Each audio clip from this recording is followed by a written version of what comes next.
Good afternoon. My name is Ajibola Akindele. I serve as the managing director of Schneider Electric in West Africa. Okay, so let's talk about Schneider at 25 that we just celebrated yesterday. How has it been? What's the success story like? Thank you very much. I think, to put it mildly, it's been amazing growth. We started 25 years ago with just one employee. Today, we have over 200 employees supporting critical infrastructure areas, including energy, power and grid, buildings, data centers, financial services, and even telecoms. Just to look at the statistics of Schneider in Nigeria, we say we electrify, automate, and digitize about 100% of the LNG production in Nigeria, 95% of the refining capacity in Nigeria, 55% of the crude production in Nigeria.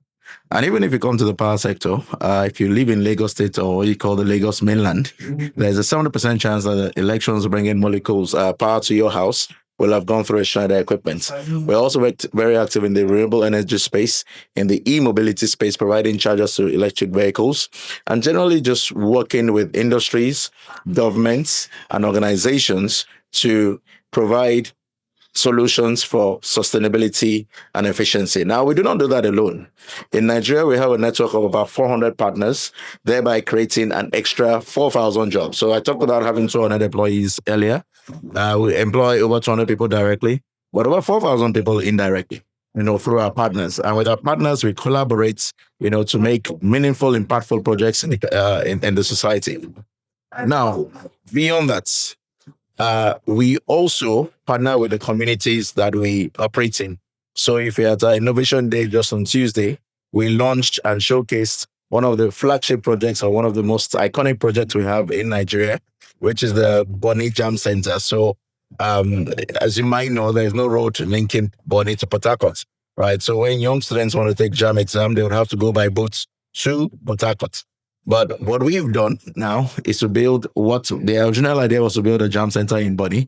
But what then happened was that we built a multimodal educational testing facility for any kind of computer-based examination.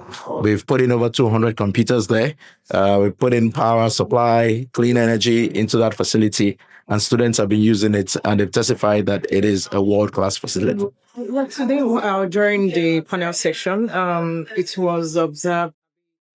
You noted that 90% of people living in the rural or in Nigeria are not connected to grid. All right. So how do you intend to mitigate this challenge that you have? Okay, so let me rephrase. We said over 80 million people, which is about 40% of Nigerians, are not connected to the grid.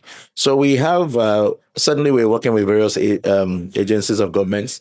Just at the Innovation Day, the Minister of Power was actually the keynote speaker at our Innovation Day, and even very recently we've commissioned a number of projects with the Schneider Electric and a few other utilities, to bring stable power, reinforcing the critical infrastructure in the area. So even for those that have connectivity to the grid, they also need stable, reliable, and affordable power.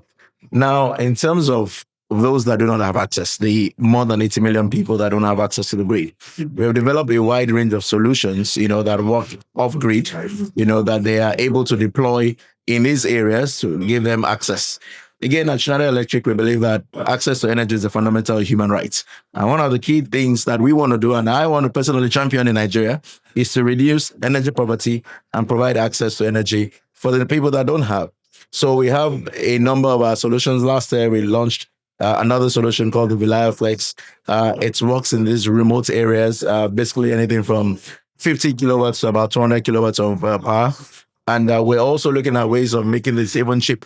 So customers can pay, you can make it a pay as you go, or maybe power as a service, if you want to call it that. So the high cost of infrastructure development is not there. So we're partnering with organizations, government, donor agencies, project developers, and even financial institutions to bring this kind of pay-as-you-go solutions, and also create employment by, training people and enabling them to be able to maintain and provide, service for these power solutions. So those are some of the things that we're doing in the off-grid area. Thank you very much, sir. Thank you so much.